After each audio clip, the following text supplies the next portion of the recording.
به نام خداوند جان و خرد. با سلام خدمت دوستان عزیز و گرامی، دوستان خانه فرهنگ منچستر. جلسه دوم است که درس گفتار معرفی کتاب اقبال و تأثیر متفکران غربی بر او توسط ترجمه آقای دکتر محمد مسعود نوروزی رو خواهیم داشت. امروز آقای دکتر نوروزی درس گفتار دوم رو خواهند داشت. جلسه رو به ایشون میسپارم. بفرمایید دکتر نوروزی. به نام خدای مهربانترین موجودی که مهربانیش دائمی است. سلام عرض میکنم خدمت دوستان عزیز محترم و نیز تشکر میکنم از خانه فرهنگ منچستر که این امکان رو پدید آوردن که درس گفتارهایی رو درباره اقبال و فیلسوفان غربی ارائه بدیم. خب جلسه دوم هست و این جلسه غالباً قرار است درباره اقبال و کانت باشه. باز تأکید میکنم چنان که در جلسه قبل تأکید کردم، ما به بخشی از اندیشه کانت و آن هم با خوانش خودم و خوانش اقبالی از اون میپردازم، وگرنه ادعایی نداریم که ما اینجا کانت شناس هستیم و میخوایم همه زیر و بم کانت رو بگیم. ما از یک زاویه محدود کوچکی میخوایم خوانش خودمون رو از کانت و نسبت اون رو با اقبال بیان بکنیم. قاعدتاً هم خوانش‌های مختلفی از کانت انجام شده، از گرایش‌های راست در ایران از کانت خوانش دارن تا گرایش‌های روشنفکری و مختلف و متفاوت.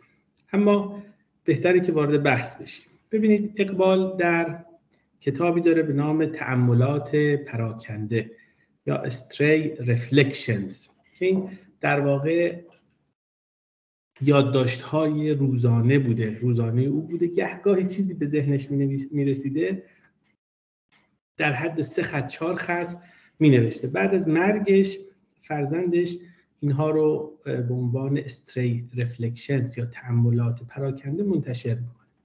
یکی از اون جملات کلیدی که در این کتاب اقبال یادداشت می‌کنه این هست، میگه در سپهر اندیشه انسانی محمد، بودا و کانت احتمالاً بزرگترین تحولخواهان و انقلابیون تاریخ بودند. این خب خیلی عجیبه، یعنی برای خیلی ها مسئله عجیبی هست که آمده یعنی خیلی از حتی چه کسانی که اسلام رو با نگاه بنیادگرایانه و سنتگرایانه قبول دارند، چه کسانی که مخالف اسلام هستند، براشون خیلی عجیبه که آقا کانت اقبال چطور ممکنه که بیاد و کانت رو در ردیف محمد بگذارد. به خاطر اینکه اینا میگن که خب شما تو آیات قرآن اگر، یعنی اینهایی که ظاهری نگاه میکنن به قرآن، مثلا تو سوره حدید آیات 26 تا 28 وقتی ذکر میکنه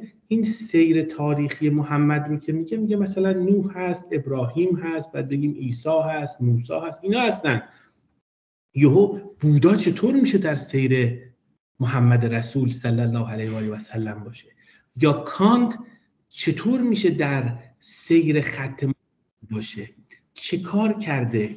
یعنی اقبال داره اینجا یه نکته عجیبی رو میگه تو این سپهر اندیشه انسانی، اخلاقیات انسانی یه تحولات عمیق ایجاد کردن، انقلاب عظیم ایجاد کردن و کانت رو تشبیه میکنه در مسیر محمد. از چه نظر؟ حالا اینجا باید یه خود روی مسئله فکر بکنیم. یک مختصری از کانت من بگم. کانت میدانید که 1724 تا 1804 زیسته، یعنی مثلا اقبال حدوداً 70 سال بعد از اون بوده دیگه، درسته؟ 1877 اگر باشه اقبال، حدوداً ارزم به حدود سال وفات، سال تولد اقبال رو هم گفتیم دیگه. بنابراین یه چیزی در حدود 7 دهه 8 دهه بعد از کانت حالا اقبال میاد.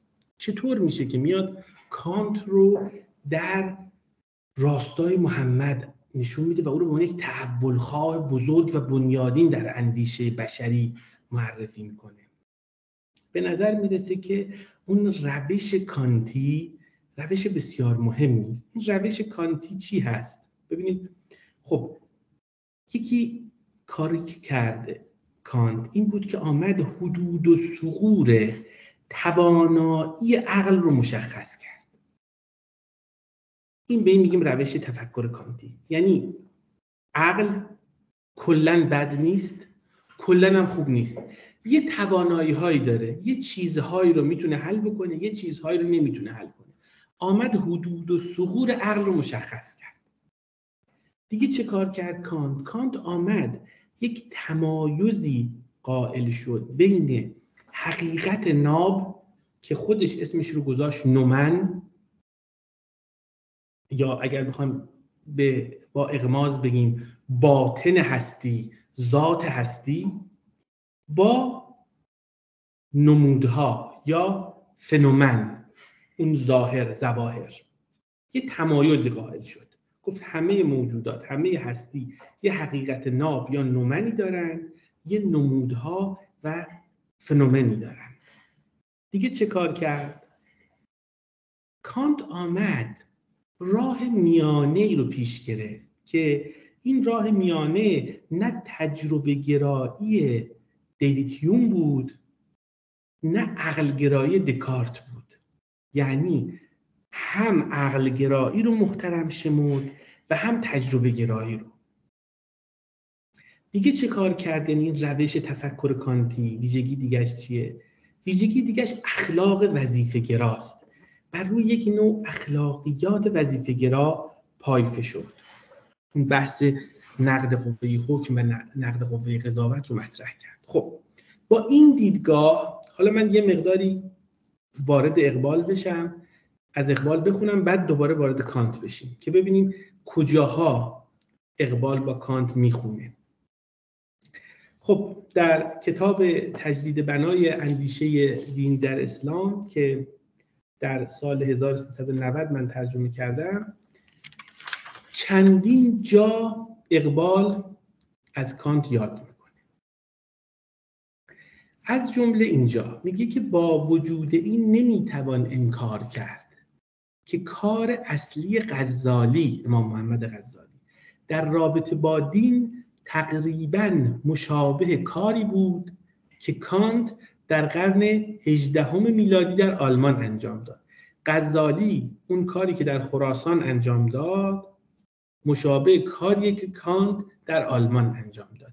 میدونید بین غزالی و کانت حدود 700 سال فاصله وجود داره. در آلمان فلسفه اصالت عقل یا همون راسیونالیسم یا رشنالیزم یا عقل بسندگی در ابتدا در نقش یک همپیمان دین ظاهر شد، اما این فلسفه به زودی فهمید که دین یک جنبه‌هایی داره، جنبه‌های تعبدی داره که کاملا و تماما با عقل قابل اثبات نیست. کتاب نقد عقل محض کانت محدودیت‌های عقل انسان رو آشکار کرد و کار همه فیلسوفان پیرو اصالت عقل یا مکتب عقل بسندگی رو خراب کرد. به همین دلیل کانت را به درستی بزرگترین نعمت خدا برای کشورش نامیدن. این کتاب تجدید بنای اندیشه دین در اسلام هست. در فصل 1 که معرفت و تجربه دینی هست در صفحه 37 نوشته است. خب حالا مسئله این هستش که ببینیم اقبال چه گفته اینجا، چی میگه داستان. ببین اول بیایم یه خود کانت رو ببینیم چه فضایی بود. کانت در یک فضایی نظریاتش رو مطرح کرد که مسئله شناخت یا معرفت شناسی یا اپیستمولوژی یا همون نالج مسئله مهمی بود. از یه طرف شکاکیت گرایی بود. اونهایی که پیرو مکتب شکاکیت گرایی بودن، اسکپتیسیزم ها، مثلا دیوید هیوم اسکاتلندی، خب اصلا نقد کردن علیت رو، ما نمیتونیم درباره چیزی اصلا به درک قطعی برسیم، شناخت واقعی وجود نداره. از یه طرف دیگه مکتب اصالت عقل یا عقل بسندگی یا راسیونالیسم ها بود که اصلا عقل رو مستقل از تجربه میگفتن هستش و اصلا عقل بدون تجربه، بدون آزمایش، بدون مشاهده میتونه بشناسه، به شناخت برسه، به معرفت برسه، چون که لایبنیز میگفت و کانت دکارت میگفت و اینها میگفتن. از یه طرف دیگه مکتب تجربه گرایی ایجاد شد که امپریسیزم ها بودن، جان لاک و اینها اومدن که اصلا گفتن عقل بذار کنار، اینا ذهنیات پندارگرایی هستش و هر چی از تجربه است و فقط شناخت و معرفت شناسی، شناخت هستی، شناخت پیدات فقط از طریق تجربه و آزمایش و مشاهده وجود میاد. توی این فضا آمد و کانت در واقع یه نظریه جدیدی داد. کانت اصطلاحاً حالا اسمش من میذارم پندارگرایی استعلایی. میشه گفت که پندارگرایی استعلایی انتقادی نظرشو بگم. در واقع کانت گفت اون محتوای خامی که از تجربه حسی دریافت میشه، از آزمایش، تجربه و مشاهده، توسط عقل پردازش میشه و ما با عقل یه چیزایی رو میتونیم بفهمیم، یه چیزایی رو هم نمیتونیم بفهمیم. مثلا ما نمیتوانیم شیء فی نفسه یا حالا به اغماض بگیم ذات باطن رو بشناسیم، نومن رو بشناسیم. ما فنومن ها رو میتونیم با عقل بشناسیم. نه تنها با عقل که با این تجربه آزمایشگرانه‌ای که مثلا هیوم و نمیدونم جان لاک و اینا میگفتن هم نمیتونیم بشناسیم. اصلا نومن رو نمیتوانیم بشناسیم. یه نشانه هایی میتونیم ازش پیدا بکنیم، نشانه هاش رو، ولی خودش رو نمیتونیم بشناسیم. حالا خواهم گفتش که تا یه جای اقبال باش همراه هست، یه جایی باش اقبال همراه نیست. ببینید یه نظراتی مثلا کانت داره. فرض کنید کانت زمان رو حقیقی نمیدونه، زمان میگه غیر واقعی، سوبجکتیوه، در نتیجه اصلا علت و معلول رو حقیقی نمیدونه. خب زمان رو به اشیا نسبت میده، بحث زمان تسلسلی رو مطرح میکنه، یه زمان خطی متوالی میبینه. اصلا زمان تسلسلی ذات علیت دیگه، ذات قانون علیت هستش. خب ولی خب اقبال زمان رو واقعی میدونه. در فلسفه و کلام مسلمان ها هم اکثرا فیلسوفان مسلمان زمان رو واقعی میدونن. ببین وقتی که زمان رو تسلسلی دونستی یه عوارضی به وجود میاد در قانون علیت. وقتی تسلسلی ندونستی یه عوارض دیگری. وقتی زمان رو غیر واقعی سوبژکتیو دونستی یه چیز میشه، زمان رو واقعی دونستی یه نتایج دیگه‌ای داره. اینا اون تفاوت‌ها و نکات ریزی است. اقبال تو این موضوع باش همدل نیست. اما از طرف دیگه کانت یه کار دیگه‌ای که میکنه، میاد اون در واقع استدلال هستی شناسانه رو یا اون برهان هستی شناسانه رو نقد میکنه. درسته؟ اقبال تو اینجا با اون موافقه، چون استدلال میکنه، میگه چون هستی محمول نیستش. خب این نقدی که اینجا کانت میکنه در واقع میاد اون نقد نظر مشهور دکارت هست دیگه، می اندیشم پس هستم. درست شد؟ اونو نقد میکنه. از نظر کانت در چارچوب عقل نظری اصلا یک چیزهای امکان پذیر نیست. یکی مثلا چی؟ جاودانگی، مفهوم خدا، مفهوم روح، مفهوم آزادی، آزادی مطلق ها، آزادی مطلق منظورشه، آزادی شاید بشه گفت رهایی، معادل فلاح ما هستش. خب میگه اینا اصلا در چارچوب عقل نظری امکان پذیر نیستن، در چارچوب عقل عملی امکان پذیرند. یه نکته دیگری که کانت مطرح میکنه، تا اینجاشو یه قسمتش اقبال خواهم گفت، کجاشو اقبال باشه هم فکر کنم، بحث اخلاقی بودن و شاد بودن هست. حالا هپینس بودن یعنی سعادتمند بودن. خب میگه این دوتا همیشه با هم سازگار نیستن تو این جهان.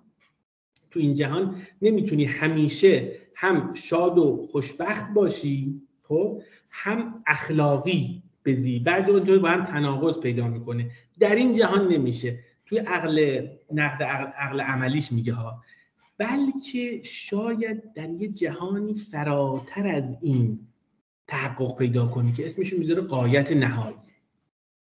خب حالا در مورد زمان هم بگم، مثلا برخلاف کانت در فصل نیچه خواهیم رسید حالا در جلسه نیچه میگه نه، زمان یه چیز ذهنی نیست، ولی کانت میگه اصلا زمان یه چیز ذهنی غیر واقعی ایستاه. ولی تو اینجا نظر اقبال به نیچه نزدیکتر هست. زمان یه پدیده پویاست. درست شد؟ حالا این جایی که محمد رو میاره اقبال کنار کانت، به نظر میرسه که در دو موضوع خیلی مهمه. کانت میاد متافیزیک سنتی رو، عقل دکارتی رو، به بیان دیگر الهیات فیلسوفانی رو که میخواستن خدا رو اثبات کنن و نقد میکنه. اون سه تا برهان مشهور، برهان هستی شناختی، برهان غایت شناختی و برهان، این سه تا برهان رو نقد میکنه و برخیش رو رد میکنه. حالا توضیح خواهم داد. یعنی میاد اون سنت گذشته رو نقد میکنه. محمد رسول هم در واقع ارزش‌های سنتی زمان خودش رو نقد میکنه و میذاره کنار. تو این نقد رادیکال گذشته به بیان دیگه انگار محمد میاد و یک خدای جدیدی تعریف میکنه. کانت هم میاد یک خدای جدیدی انگار تعریف میکنه، با خدایی که دکارت تعریف میکرد، با خدایی که فیلسوفان مسیحی قبل از کانت تعریف میکردن. استدلال هاشون اون سه تا برهان رو میریزه کنار، میریزه دور. نکته بعدی، کانت اصول اخلاقی رو مبتنی بر وجدان یا وجدانیات میاد بنیان گذاری میکنه. محمد رسول هم میگوید که من مبعوث شدم برای اخلاق و عدالت، برای بسط قسط، یعنی اون بنیان اخلاق. به نظر من در این دو وجه شباهت‌هایی اقبال بین محمد و کانت و البته بودا میبینه. خب حالا اون استدلال هستی شناسی که کانت نقد میکنه میدونید چیست دیگه؟ سادش اینه، خیلی سادش، در واقع متعلهان و فیلسوفان مسیحی قبل از او که دکارت هم بود، لایبنیز هم بود، نمیدونم برخی از قدیسین قبلی هم بودن، مثلا میگفتن خدا کاملترین موجوده، تعریف اون از خدا کاملترین دیگه، خیلی موجودی باید باشه از همه کاملتر. خب این تعریف کاملتر تو ذهن من هستش، بعد نتیجه میگیرم چون خدا کاملترینه، یعنی همه جا رو پر میکنه، فقط نمیتونه تو ذهن من باشه که تکمیله دیگه. اگر یه جا باشه که نباشه پس کامل نیست. تو ذهن من وقتی هست پس باید تو واقعیت هم باشه، نمیتونه تو واقعیت نباشه. این تقریبا معادل همون برهان صدیقین هست که ما تو فلسفه اسلامی هم داریم. ابن سینا مطرح میکنه، بعد ملا صدرون تکمیل میکنه و بحث واجب الوجود و ممکن الوجود و اینا ریشه هاش رو میزنه کانت و اقبال هم از این استفاده میکنه. چرا؟ چون میخواد حالا تا اینجا رو با کانت میره، تا اینجایی که این ریشه های اینها رو میزنه با کانت میره جلو، ولی یه جا یه خورده راهش جدا میشه و اون تجربه دینی توحید وجودی است، نه وحدت وجودی است که جایگزین مطرح میکنه.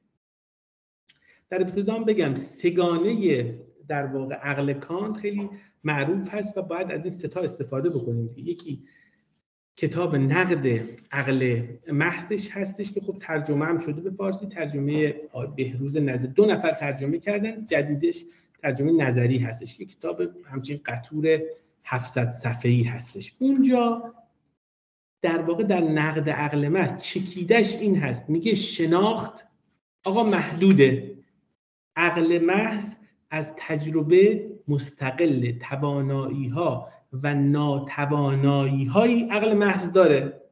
در زمینه شناخت یه سری توانایی‌ها داره، یه سری ناتوانایی‌ها داره و این عقل محض از جمله در امور متافیزیکی، در امور مانند روح، مثل خدا، مثل جاودانگی، مثل آزادی مطلق، در این امور محدوده، ناتوان. چکیدش این هستش.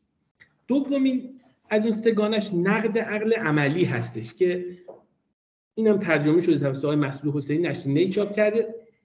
این یه خورده کوچیک‌تر و سبک‌تر هست، حدود 300 صفحه است.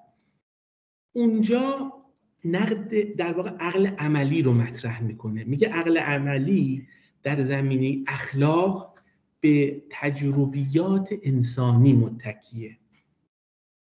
آزادی اراده رو اونجا مطرح میکنه، مسئولیت رو مطرح میکنه، وظیفه رو مطرح میکنه، قانون مطلق اخلاقی رو مطرح میکنه و چکیدش این است، میگه این اخلاقیاتی که بر مبنای عقل عملی استوار میشه به ما میتونه آزادی و جاودانگی بده. عقل نظری نمیتوانست، این عقل عملی هستش که میتواند اخلاقیات رو بنیان بگذاره و به ما آزادی بده و اون آزادی جاودانگی ببخشه به ما. و سومیش هم که نقد قوه قضاوت هست، قوه حکم، جاجمنت، که اون دیگه بحث هنر هست و زیباشناسی هست و در واقع یه پلی میزنه بین بحث اپیستمولوژی، معرفت شناسی، شناخت با اخلاق و زیبایی که یه پلی میزنه. این سگانه رو ما باید در کنار هم ببینیم. حالا مقالات دیگری داره، کتابای دیگه داره، روشنگری چیست و فلان، کاری به اون نداریم. ما این سه تا رو که اقبال باش کار داره رو داریم اینجا صحبت میکنیم در موردش. خب حالا ببینید، اقبال غیر از این که اینجا ستایش میکنه در اشعارش، هم غیر از این که در کتاب تجدید بنای اندیشه دینی که تو 4-5 یاد میکنه از کانت، حالا خواهم خوند براتون، یکیشو خوندم از فصل 1، در اشعارش هم میاد اون قسمت حس وظیفه شناسی کانت رو که در بحث نقد عقل عملی در کتاب نقد عقل عملی مطرح میکنه رو ازش استفاده میکنه. ببینید اونجا اقبال، کانت یه بحثی داره به نام حساسیت اخلاقی یا عقل با وجدان یا چه میدونم قوه تمیز از طریق وجدان، که اسمش رو میذاره حساسیت اخلاقی درونی یا قانون اخلاقی درون. اقبال اون رو اسمش رو میذاره وجدان یا فطرت. فطرت به معنی با وجدان بودن.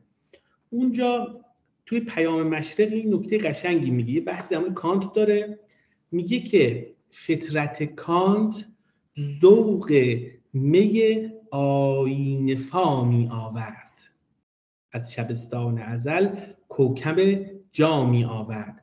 اون فطرت کانت یا اون نظریه حساسیت اخلاقی کانت، اون بحث وجدان کانت رو به یک شراب شفاف و درخشانی تشبیه میکنه که مثل آینه است، میتونی توش خودتو ببینی، اون وجدان رو، اون حساسیت اخلاقی رو، و بعد میتونی از اون حرم جاودانگی، از اون سرچشمه حقیقت ظرفی از ستاره بچینی باهاش. حالا مفسرین آثار اقبال از جمله پروفسور یوسف سلیم که متوفی 1984 هست، وقتی شعر توضیح داره میده، میگه معناش این هستش که انسان مطلقاً بدون کمک وارد این جهان نمیشه. او در معیت یک راهنما، یعنی یک حساسیت اخلاقی میاد. این حساسیت اخلاقی همون است که کانت میگوید و اقبال اسمشو میذاره قلب، گاهی اوقات میذاره عقل با وجدان، گاهی اوقات اسمش میذاره فطرت. این هر لحظه این حساسیت اخلاقی یا اون عقل با وجدان هر لحظه به انسان میآموزد تا بین فضیلت و خباثت، خیر و شر، فجور و تقوا تمیز قائل بشه. این صدای وجدان یه حقیقتی آزموده شده است. خب ببینید کانت در اون کتاب کریتیک آف پیوریزم که حالا ترجمه انگلیسیش رو من معیار قرار دادم توسط آقای اسمیت ترجمه شده 1963، در صفحه 29 یه جمله عجیبی میگه آقا من انکار شناختی که اون معرفت یا شناختی که از طریق عقل نظری و نیز از طریق حس باشه رو ضروری یافتم. درست شد؟ این شناختی که ما به کمک چه عقل نظری داریم چه به کمک حواس داریم، این رو من انکار کردم. ضرورت داره. چرا این کاری کردم؟ برای اینکه اتاقی برای ایمان بسازم. ایمان یعنی متافیزیک در لسان کانت. این جمله کانت ها، جمله کانت. این کتاب نقد عقل محض این مطلب رو بیان میکنه. حالا ببینید این جمله رو توی نقد عقل محض میگوید که من آقا این معرفت عقلی رو و اون نوع معرفتی که حالا دیوید هیوم میگفت و لایبنیز میگفت و دکارت میگفت و جان لاک میگفت رو ضروری میدونم که بذارمش کنار اون کامل بودنشو تا بتونم یه اتاقی برای ایمان بسازم. بعد اینو میاد حالا در کتاب، در اون 300 صفحه کتاب نقد عقد عملی بستش میده، مبسوط بستش میده. و بعد البته در اون کتاب نقد قوه قضاوت یا نقد قوه حکم که اینم ترجمه شده، آقای رشیدیان ترجمه کرده، نشر چاپ کرده بوده، 400 صفحه اونم، اونجا حالا اونو میاد توضیح میده، اخلاق رو اونجا توضیح میده. درک انسان، این نکته بسیار مهمیه، گوش کنید. میگه درک انسان، حس انسان فقط میتونه ظهورات یا نمودها رو ببینه، بفهمه، درک کنه. نمیتواند بودها یا شیء فی نفسه رو درک کنه. میدونید دیگه کانت عالم رو به دو دسته تقسیم میکنه. مثلا یک بخشی میگه با عقل درک نمیشه، با تجربه هم تجربه آزمایشگاهی درک نمیشه، اسمشو میذاره مثلا چی؟ نومن. حالا ما میتونیم با اغماض بگیم ذات هست، شیء فی نفسه هستش. این از در دسترس حواس انسان خارجه. یه دونه قسمت دیگری داریم قابل ادراک، میشه فنومن یا فنامنا که انگلیسیشه، سال آلمانی فنومن میگن. شیء در نظر ما، ظاهر، نفس الامر، همین پدیده ها که میبینیم اینا فنومن هستن. کانت میگفت ما فنومن رو میتونیم بفهمیم، عقل میتونه بفهمه، اما نومن رو که ذاتشون هست رو نمیتونیم بفهمیم، ذات اشیا رو نمیتونیم بفهمیم.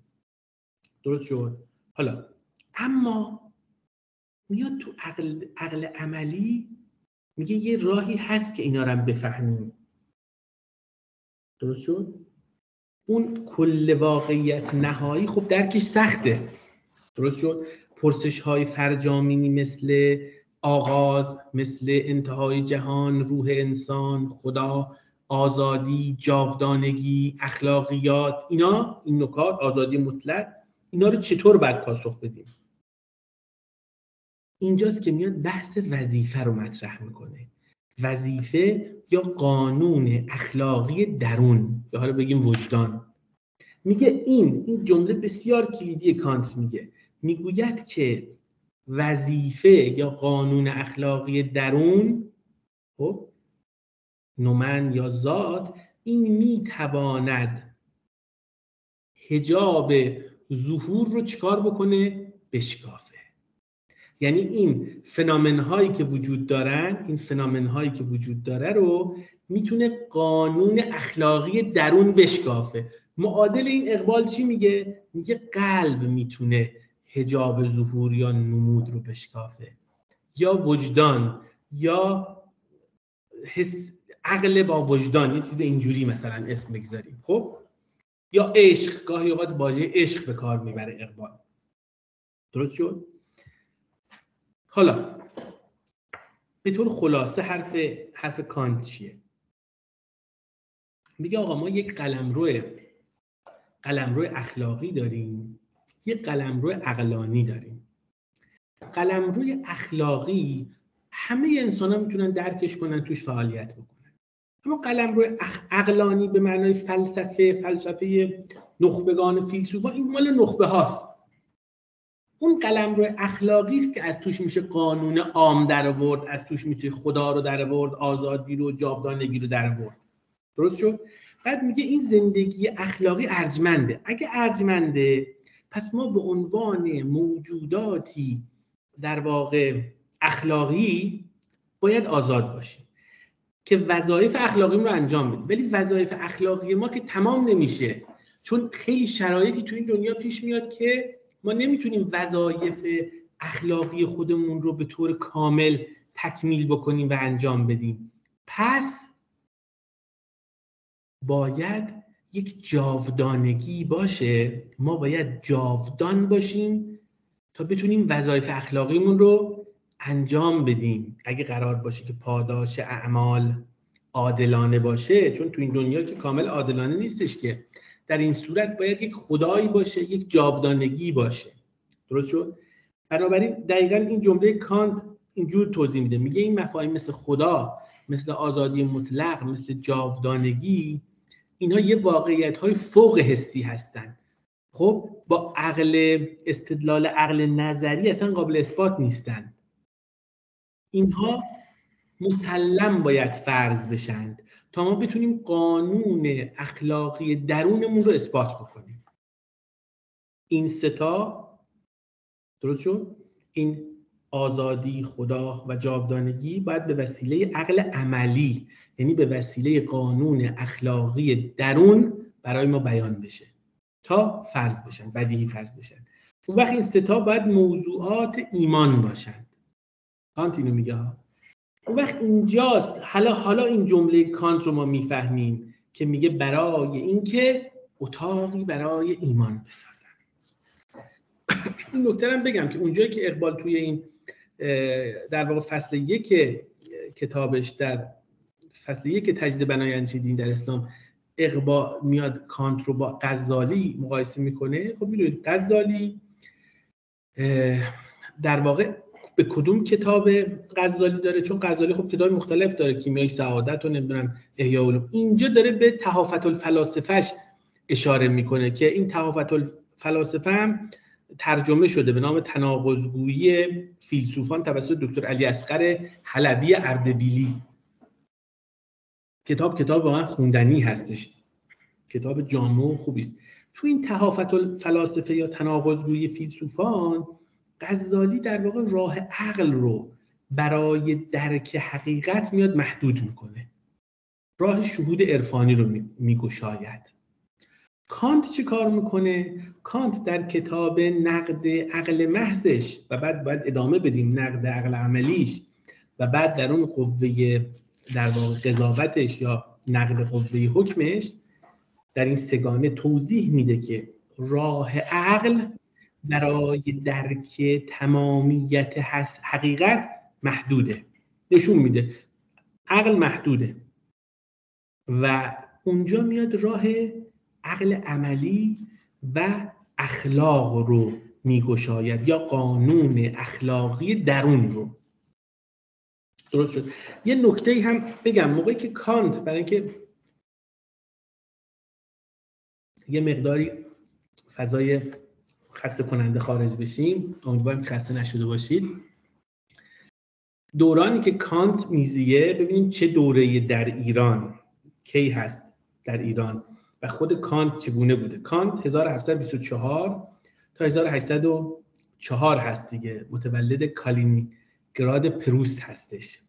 حالا همه کتاباش به زبان آلمانی هست و اصلا فیلسوف آلمانی میدوننش، ولی خب میدونید دیگه الان شهر محل تولد کانت در روسیه هستش و موقعی هم که کانت در واقع متولد میشه در واقع اواخر دوره صفویه است در ایران. اگه بخوایم مقایسه کنیم فضای فکری ایران رو ببینیم، حدود 160 سالی هستش که از مرگ ملا صدرا گذشته، یعنی دیگه فیلسوفی نداره جهان اسلام. 160 سال هست که در جهان اسلام دیگه فیلسوفی، تقریبا فیلسوف نامی که صاحب نظر باشه پیدا نشده و دوران کانت دوران آخر شاه سلطان حسین صفوی است. دورانی است که تازه مثلا دیگه خیلی آدم مثلا برجسته، ما مثلا شیخ الاسلام سلطان رو داریم، محمد باقر مجلسی رو داریم که اونم اون فضاست. یعنی غرب داره وارد دوران روشنگری و عقلانیت، نقد عقل، نقد خرد محض، تجربه گرایی اینا میشه. فضای جهان اسلام، فضای ایران اخباریگری داره رشد میکنه. یه 110 جلد اخبار بهارالانوار می‌نویسن. حالا برای این گفتیم که یه مقدار فضا تلطیف بشه. خب حالا یه چند مورد رو من از خود کتاب تجدید بنا که در مورد اقبال در مورد کانت گفته رو بخونم و توضیح بدم. یه مورد که خب همین بود که در کتاب نقد عقل محضش میاد محدودیت‌های عقل رو نشون میده که عقل نمیتواند، عقل نظری، به حوزه‌های مثل خدا، حوزه‌های مثل آزادی مطلق، مثل جاودانگی وارد بشه و نقد عملی هست که باید وارد این حوزه‌ها بشود و این رو میاد یه مقداری با غزالی مقایسه میکنه، هرچند که دوباره خود غزالی رو هم اقبال حواسش هست و نقد میکنه. میگه اگرچه فلسفه شک گرایانه غزالی که قدری بیش از شک کانتی پیش رفت، تقریبا همان کار رو در جهان اسلام انجام داد، البته این فلسفه یونانی غزالی ستون فقرات افتخارات جهان اسلام شکست. ببینید کاری که کانت کرد در نقد عقل محض، ستون فقرات فلسفه رو نشکست. عقل نیومد فلسفه رو بکوبه زمین، ولی غزالی با کتاب تحافت الفلاسفهش، یاوه‌گویی‌های فیلسوفانش، اصلا فلسفه رو در جهان اسلام عملاً ستون فقراتش رو کلاً شکوند. این ایراد به غزالی وارد هستش و یک فلسفه اصالت عقل کم‌مایه‌ای رو جایگزین کرد که مشابه مسیری بود که بعداً حالا فلسفه اصالت عقل پیش از کانت طی کرده بود، ولی با کانت چی شد؟ این مسئله حل شدش. اما یه نکته دیگه هم بگم، در فصل آزمون فلسفی جهت رازگشایی از تجربه دینی، اونجا در این فصل که فصل دوم هست، در صفحات 87 88 و 89 کتاب، اقبال یه نکات مهمی رو میگه ببینید 3 تا ما برهان داشتیم در الهیات مسیحی غرب، در بین فیلسوفانی که مسیحی بودن در غرب. برهان کیهان شناسانه داشتیم، برهان غایت شناسانه داشتیم و برهان هستی شناسانه داشتیم. کم و بیش ما مشابه این برهان ها هم در جهان اسلام داشتیم. حالا توضیح خواهم داد، خیلی کوتاه بگم. میخوام بگم که اینا رو اقبال میگه ریشش رو کانت زد و اقبال میپذیره تقریبا، یعنی نقدهای جونداری به اینها کرد. مثلا توی اون برهان کیهان شناسی بر اساس اصل علیت تقریبا استواره دیگه، یعنی مشاهده جهان نیاز به علت اثبات وجود خدا، هیچ چیزی نمیتونه بدون علت باشه. این مثلا از طریق مثلا فیلسوفانی متعلهانی مثلا توماس آکویناس و اینها مطرح میشد در غرب، که معادلش هم خب ابن سینا در شفاش به نام العلیه، قانون علیه داره. اونجا کیهان شناسانه میگفتن بهش، کیهان شناسی میگفت قانون علیه. تقریبا کانت این برهان رو نقد کرد و ردش کرد. غزالی هم در تحافت الفلاسفه این رو تقریبا نقد میکنه. برهان دوم برهان غایت شناسانه هست. برهان غایت شناسانه بر اساس وجود در واقع ترتیب و هدفمندی در جهان دیگه، همون معادلش رو بخوایم بگیم برهان نظم. برهان نظم داریم که حالا مثلا فخر رازی و ابن رشد اینا بهش تکیه کردن، طراح هوشمند و اینا. سوم برهان در واقع علت غایی هست یا غایت شناسانه هستش که چگیدش این میگه چون خدا به معنی، گفتم توضیح هم دادم ابتدای بحث، به معنی بی‌نقص ترین و کامل ترین موجوده، یعنی ویژگی خداست، پس یعنی نمیتونه یه جایی باشه تو ذهن من باشه تو بیرون نباشه، پس باید باشه. و دکارت خیلی به این برهان استدلال میکرد. حالا اقبال میگه که کانت به درستی تقریباً اکثر این 3 تا برهان ها رو ریشش رو میزنه. درست شد؟ اگر بخوام جمع‌بندی بکنم، کانت برهان هستی شناسانه رو کاملا رد میکنه، میگه وجود اصلا محمول نیست. برهان هستی شناسانه رو کامل رد میکنه. تمام. برهان رنه دکارت. برهان کیهان شناسانه رو 100% رد نمیکنه، نقد اساسی بهش میکنه. برهان کیهان شناسانه همون برهان علیته، یعنی یه نقدی میکنه که برهان غایی رو هم کامل رد نمیکنه، در واقع تضعیفش میکنه و میگه که در واقع این برهان ناظم رو اثبات میکنه. صانع یا مهندس رو، مهندس مکانیک مثلا یا ناظم یا معمار است، خدای مطلق رو اثبات نمیکنه. حالا اقبال از این مسئله استفاده میکنه، میگه خب ببین این برهان ها عملاً خیلی کارایی ندارن. البته نمیگه 100% منسوخ شدن ها، این دقت کنید، میگه نقدای جدی بهشون وارد، حالا به جز برهان هستی شناسانه کاملا رد میشه. بعد از اینها استفاده میکنه برای اون راه حل خودش که تجربه دینی هستش. درست شد؟ حالا امروزه من بگم که از در واقع تقریبا اواسط 1960 به بعد یه تحولاتی تو این برهان‌های خداشناسانه در غرب رخ داد. میدونید دو نوع فلسفه دارن که فلسفه قاره‌ای هست که بیشتر مال قاره اروپا است، منظور فرانسه و آلمانه. فلسفه در واقع تحلیلی هم داریم که مال مثلا بیشتر انگلیس و آمریکا و استرالیا است.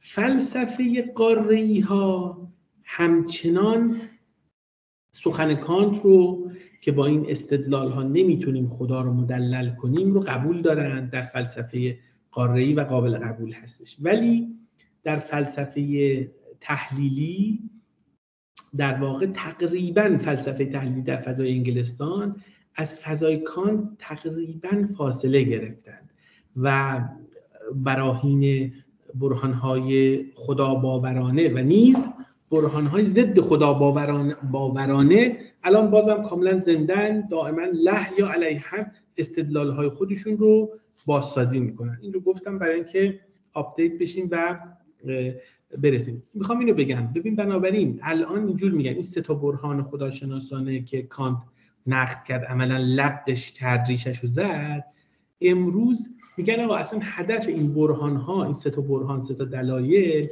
اصلا نباید اثبات قطعی وجود خدا باشه، بلکه ما میخوایم صرفاً در واقع اینا هدفش افزایش احتمال معیت باور به وجود خداست. یه مقاله‌ای هست به نام Arguments of Existence of God، بحث‌های درباره وجود خدا. یک کتاب شناسی خوبی میکنه آقای گراهام اوپی، سال 2012 رجوع کنید به اون، تو گوگل هم هست میتونید سرچ بکنید، توضیح داده که در واقع عملاً نمیشود دیگه 100% با این برهان‌ها خدا رو اثبات کرد. با اینها میتونیم احتمال معقولیت به باور به خدا رو افزایش بدیم یا کاهش بدیم. خب دلیلش هم این بود دیگه. ببین اقبال اینجا توی همین صفحه 90 کتابش از قول کانت میگه که آقا مثلا اون استدلال برهان هستی شناسی که کانت رد کرد، ببینید برهان هستی شناسی، خب اینو من گفتم دیگه، یعنی ما در ذهنمون فکر میکنیم که خدا هست، کاملترین و بی‌نقص‌ترینه، پس وقتی که بی‌نقص‌ترینه و کاملترینه و مطلق هست، نمیتونه یه جایی باشه که از وجود خدا در اونجا نباشه، یعنی در بیرون هم باید وجود داشته باشه. این چکیدش این بود دیگه، دکارت اینجور میگه. بعد کانت با یه مثال ساده میگه آقا تو اگه مثلا تو ذهنت $300 تو ذهنت باشه، خب تو همون نقده عقل محض، این نمیتونه اثبات کنه که $300 تو جیبته، که هر چیزی که تو ذهنته که دلیل نمیشه که در بیرون هم باشه. واسه همین وقت میاد نقد عقل محض رو مطرح میکنه. خب مثل اینکه وقتمون تمام شد، درسته؟ من نمیدونم، اگر وقت تمامه که در خدمتون هستم. متشکرم. بفرمایید. خیلی ممنون از دکتر نوروزی. نه وقت داریم، ولی خب شما یه استراحتی بکنید. هم دوستان اگر نکته‌ای، نقدی، سوالی اضافه‌ای دارن بر مطالب بفرمایید. دوستان عزیز اگر نکته‌ای، مطلبی دارن میشنویم نقطه نظرات دوستان رو.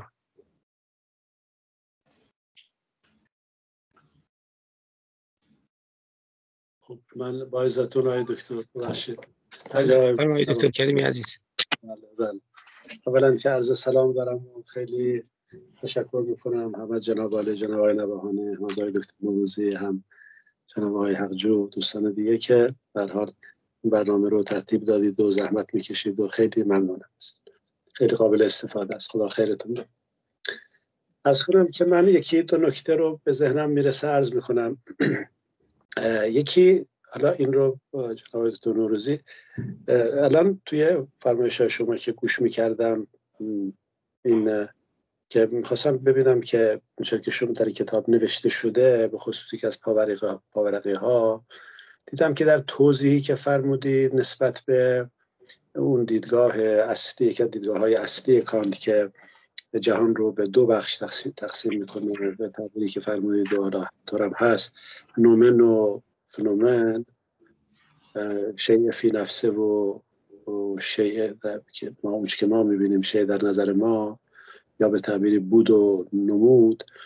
شما در پاورقی خودتون یک به نظرم رسید، حالا ملاحظه بفرمایید، در پاورقی صفحه 30 اونجا من یک به نظر خودم لغزشی رو دیدم که دیدم در صفحه بعد اینجا، این پاورقی از مترجم ظاهرا اگر اشتباه نکنم، در اونجا شما وقتی که این رو در توضیح میدید میگید که این ذات یا بود یا نومن، شیء فی نفسه، همونی که اشاره کردید و کانت هم میگه، این از دسترس حس خارج، ولی امری کاملا عقلانی است.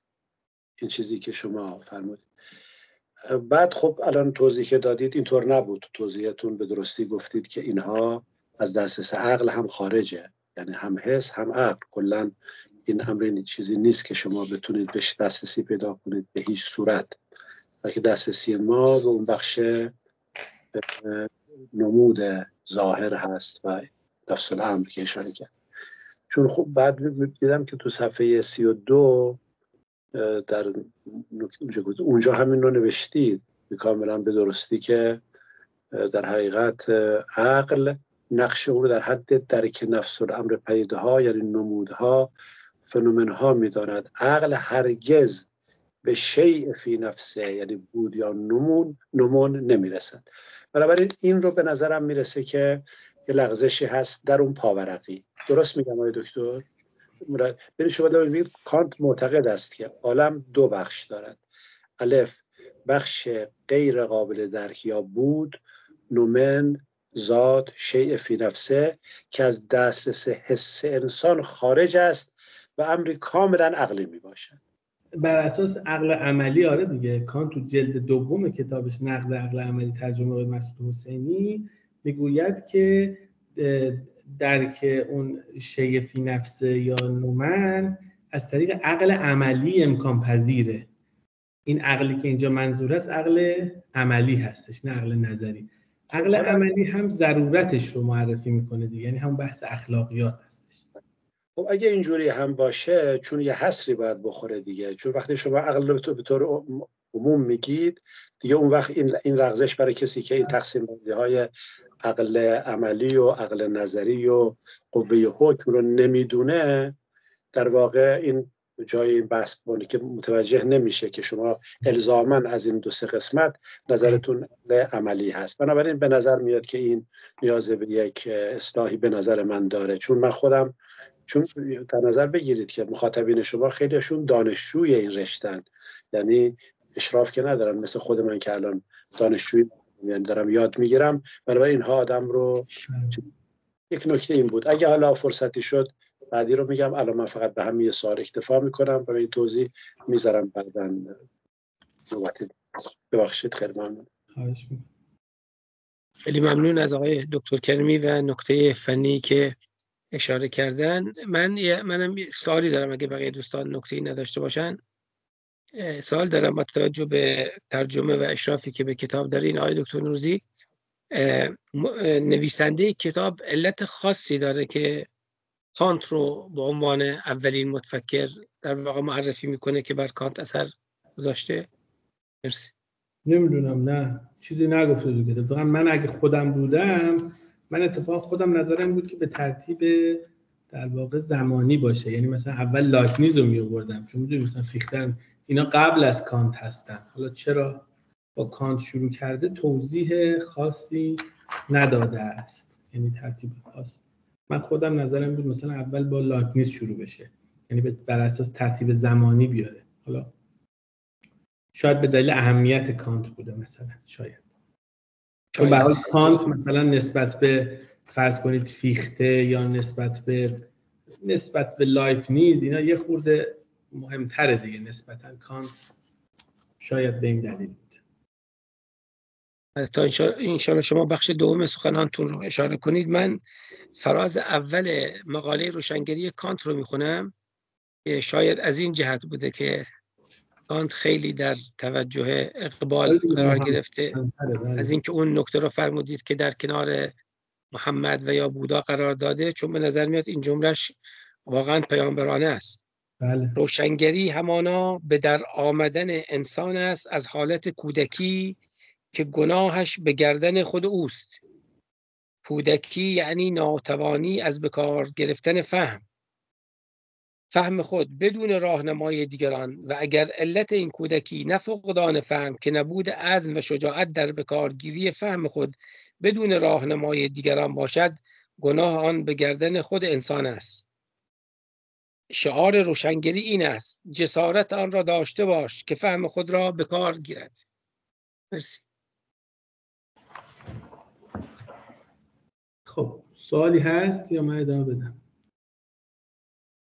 بفرمایید اگر بخش دومتون رو اگر در جهت سوالات در هم صفحه 102 که آزمون فلسفی جهت رازگشایی از تجربه دینی هست، اقبال اونجا که داره بحث زمان رو مطرح میکنه، حالا در قسمت برگسون خواهیم گفت، ولی تلویحاً چند نوع زمان رو مطرح میکنه در صفحه 102 کتاب تجدید بیان. ببین میگه یه زمان برگسونی هست یا دیرند اسمشو گذاشتیم، برگسون پیور دیوریشن، تو فارسی دیرند. یک زمان میگه زمان انیشتنیه. خب یه زمان تسلسلی کانت هست. میگه این سه تا با هم فرق میکنن، باید دقت بکنیم. سه تیپ زمان ما داریم. کانت در واقع بر مبنای فیزیک نیوتنی میاد زمان تسلسلی رو مطرح میکنه. میگه زمان یک تسلسل قطعی است که علیت رو مشخص میکنه. اما اینشتین زمان رو میگه نسبیه، وابسته به سرعت مشاهده‌گر و گرانش است. حالا در جلسه اینشتین ما توضیح میدیم. الان فقط میخوام نکاتی که مربوط به کانت هست رو بگم. اینجاست که اون وقت اقبال میگه به قول کانت میگه این زمان نیوتنی یا زمان تسلسلی ذات رابطه علیته. خیلی نکته مهمیه ها. ببین یعنی علت و معلول اینجوری که پشت سر هم میان وقتی که زمان تسلسلی باشه، اول علت میاد بعد معلول میاد. حالا اگه زمان انیشتنی بشه، نمیدونم سرعت ناظر افزایش پیدا کنه نزدیک به سرعت نور بشه، اصلا چی میشه؟ زمان نسبی بشه، علیت اصلا از بین میره. اقبال اینجا وقت میاد خود زمان تسلسلی کانت رو رد میکنه. اینم یک نکته دیگری است. خب البته کانت هنوز زمان اینشتین نبوده، حالا خواهیم گفت که مد نظرش چی هستش. یه نکته دیگری اقبال یاد میکنه از کانت توی فصل خود انسانی، آزادی و جاودانگیش، صفحه 220 کتاب تجدید بیان. اونجا میگه یه بحثی داره به نام مغالطه. کانت در کتاب نقد عقل محضش یه بحثی داره به نام مغالطه که برای دانشجویان فلسفه خیلی شناخته شده است. اونجا به درستی، یعنی همدلانه این رو میگه اقبال. میگه اون جمله کوگیتوی دکارت رو، کوگیتو لاتین هست یعنی من تفکر میکنم پن هستم، اونجا نشون میده که این جمله دکارت که من کوگیتو میگه من تفکر میکنم پن هستم، این مغالطه است، ثابت میکنه. اونجا نشون میده که اون یک مغالطه است و این رو رد میکنه. و اقبال این نظر در واقع کانت رو اینجا میگه نظرش درست هستش. مورد بعدی که از کانت یاد میکنه در بحث جاودانگی هستش، تو همین بحث خود انسانی، آزادی و جاودانگیش. ببین میگه که در دوران مدرن خط استدلال درباره جاودانگی شخصی، آقا انسان آیا با مرگ تمام میشه یا به خلد و جاودانگی میرسه؟ حالا این خلد در فضای خوب و مطلوب یا حالا در آتش که دیگه جاودانگی نمیشه. میگه که خط استدلال درباره جاودانگی شخصی به طور کلی اخلاقی است. اینو داره از کانت میگیره. اما استدلال‌های اخلاقی مانند استدلال‌های کانت وابسته به نوع ایمان به تحقق مطالبات عدالت است. براتون الان قبلش توضیح دادم، گفتم که انسان آزادی داره و خواستار این است که عدالت باشه. عدالت کامل نمیتونه تحقق پیدا بکنه، پس عقل عملی کانت میگوید که اخلاقاً باید جاودانگی باشد تا انسان بتواند عدالت کامل رو محقق بکنه. بعد میگه یا به کار منحصر به فرد و بی همتای انسان به عنوان یک فرد تعقیب کننده آرمان‌های نامتناهی وابسته است. جاودانگی در نظر کانت در آن سوی محدوده عقل نظری است. عقل نظری. اما ببینید پاسخ سوال شما هم هست آقای دکتر. اما جاودانگی یک فرض مسلم در عقل عملی و یک اصل متعارف در آگاهی اخلاقی انسان است. حالا اینجا دوباره میرسه باز به یه نکته زیبایی. ببین دو تا بحث ما داریم، یکی فضیلت هست، یکی خوشبختی یا خرسندی هست. فضیلت یا ورچو خب که یک پدیده اخلاقی هستش، میخوای وظیفت رو انجام بدی، وظایف اخلاقی رو مثلا انسان بودن، خدمت کردن به دیگران، گسترش عدالت، اینا میشه جزء فضیلت ورچو.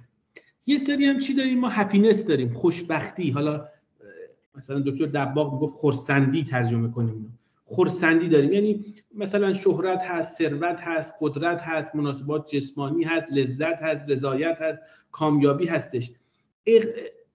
اقبال این نظر کانت رو میپذیره. میگه کانت میگه این خوشبختی یا خرسندی یک مفهوم ذهنیه وابسته به تمایلات شخصیه، نمیتونه معیار نهایی اخلاقی باشه. اون ورچو، فضیلت یا اخلاق باید جهان شمول باشه، ولی خوشبختی یا خرسندی فردیه. ببین این جهان شمولی که داره میگه اینجاست. حالا مسئله اینه، اما طبق نظر کانت فضیلت یا همون اخلاق جهانی با خرسندی یا خوشبختی، یا به بیان دیگه وظیفه اخلاقی با تمایل شخصی که انتظار پاداش داره، این دوتا با هم یه جاهای نامتجانس و ناهمگون میشن. وحدت این دوتا نمیتونه تو زندگی محدود آدمی رخ بده. یعنی یک سری آرمان‌های نامتناهی شما داری در فضیلت، در وظایف اخلاقی، این گاهی اوقات در تضاد قرار میگیره. من خیلی بحث پیچیده است، دارم سعی میکنم خیلی ساده و به اصطلاح از حالت فلسفی خارجش بکنم، جامعه شناسانش بکنم. این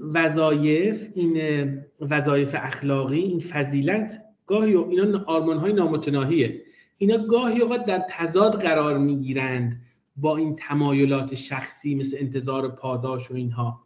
خب تو این دنیا، تو این جهان محسوس محقق نمیشن دوتاشون.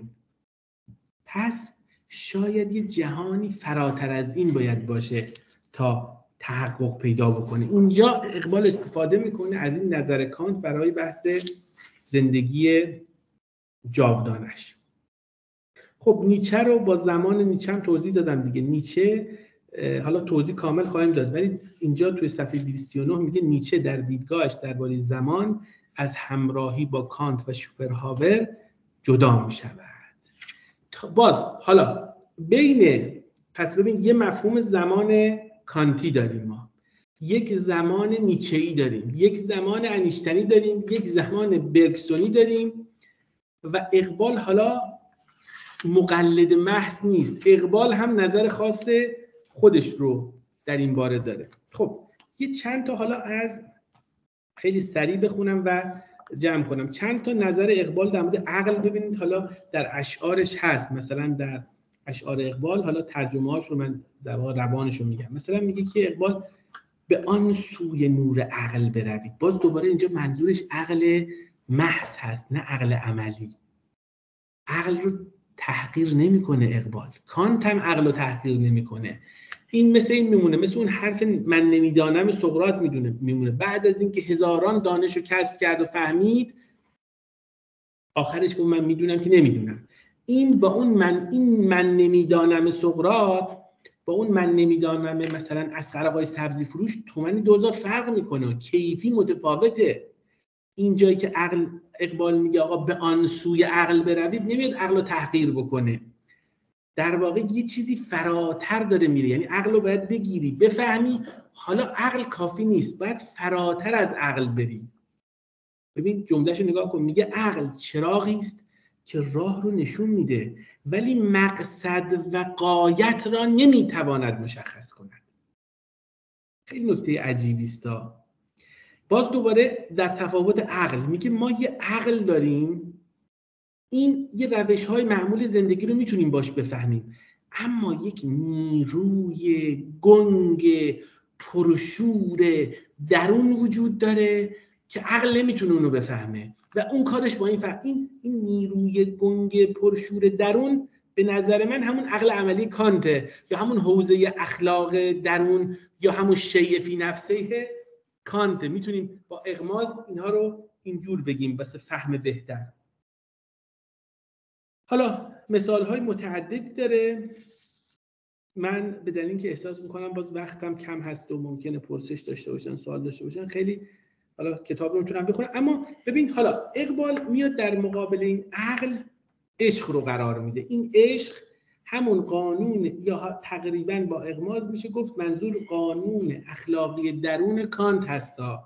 این عشق همون وجدان، همون وجدانیات، همون اخلاقیات درون هست. بعد میگه عقل هیره‌گره، تومه ها رو میتونه بگیره، کارای اینجاشو میتونه کنه، اما یه مرحله بالاتر از اون هست که من اسمشو میذارم عقل تعمیق یافته. کانت اسمشو گذاشته عقل عملی، اقبال اسمشو میذاره عشق. میگه اما عشق با دست نیرومندش این طعمه به دام افتاده رو پروازش میده، میرسونه به اعلی. بعد میگه عقل اصلا باید شک کنه، وقتی عقل شک میکنه ثروتمنده، ولی عشق عزم راسخ داره، قاطع، ایمان. حالا وقتی که این عشق رو معنی میکنه، یا همون ایمان به قول کانت گفتم در نقد عقل نظریش میگه میخوام یه اتاقی برای ایمان باز بکنم. اقبال 6 تا تعریف برای این عشق، یا به نظر من عقل تعمیق یافته داره. گاهی اوقات میگه اسمش شور و احساس خلاقه. شور و احساس خلاق اینه که توی عقل عملی میتونه مفهوم آزادی رو، خدا رو، فلاح رو، مفهوم وجدان رو، مفهوم جاودانگی رو فهم کنه. شور و احساس خلاق. گاهی اوقات میگه هیجان عالی. هیجان هست ولی از احساس و هیجان دورگذر نیست، جنسش علوی هستش، عالیه، هیجان عالی است. گاهی اوقات میگه جرقه الهی. جرقه الهی. تعریف چهارمش گاهی اوقات در جمله‌هاش یا در اشعارش یا در کتبش میگه اشتیاق برای یک آرمان. گاهی اوقات میگه از خودگذشتگی آتشین. و ششمین تعریفش از این عشق یا عقل عملی، یا همون حالا چه بگیم وجدان، قانون اخلاقی درون یا قلب، میگه نیرویی که شخص را برمی‌انگیزاند تا خویش را بشناساند. درست شد؟ خب یا جای دیگه میگه که عقل انسان.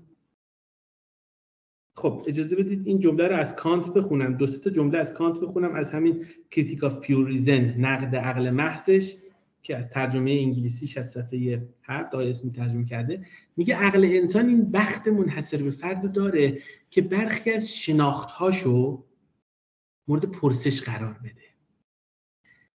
مورد پرسش قرار میده اما نمیتونه اینا رو پاسخ بده. یعنی عقل یه جایی میرسه انگار به اون تا اون یه جایی مرز بین فیزیک و متافیزیک میرسه، میفهمه نشانه ها رو میفهمه، اما نمیتونه از اون گذر بکنه.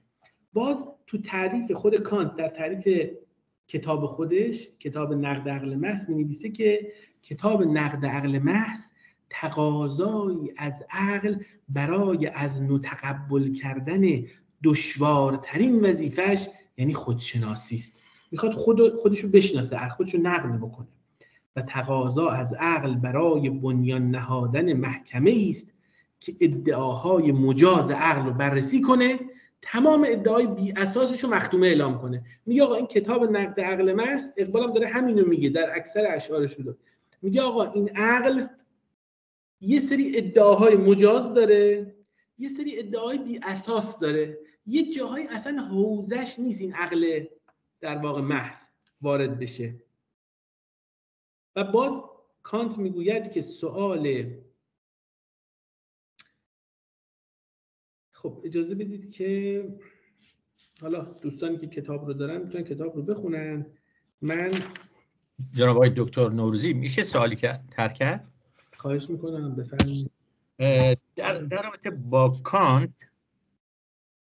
در رابطه با افعال خوب و فضیلت، جایی خوندم که به این صورت مطرح میکنه که هر چیزی که روی احساس وظیفه و تکلیف صورت گرفته باشه اونو خوب و با فضیلت میدونه، یعنی اون افعال خوب و با فضیلت میداند، نه رفتارهای ناشی از تمایلات طبیعی انسان. یعنی عملا ما اگه با این دید نگاه کنیم، با توجه به مسائل فقهی خودمون، یعنی کسانی که فقهی عمل میکنند کارهای خوب و با فضیلت انجام میدهند، حتی ممکنه اخلاقی هم نباشه، انسانی هم نباشه. چنین چیز برداشت میشه کرد از صحبت کانت؟ من اینجوری برداشت نمی‌کنم، فکر نمی‌کنم. نه تو ایشو وقتی میگه بر اساس وظیفه و تکلیف، وظیفه و تکلیف، نه داره تکلیف اخلاقی رو میگه، تکلیف دینی رو نمیگه که. وظیفه انسانی رو داره میگه. یه جهان شمول راه عقل، میگه یک اخلاق جهان شمول. ولی باز وظیفه است و تکلیفیه. نه جدا میکنه دیگه. میگه یه سری خوشبختی داریم که بر اساس تمایلات، یه سری وظیفه است که اخلاق جهان شموله، به معنی تکلیف دینی نیستش. حالا اونجور که من متوجه میشم. اوکی، خیلی ممنون. بله، کانت یه جای دیگه میگوید که این که آیا پردازش این شناخت هایی که عقل انجام میده از مسیر امن یک علم تجربی پیروی میکند یا نه، به آسانی از نتایجش مشخص میشه.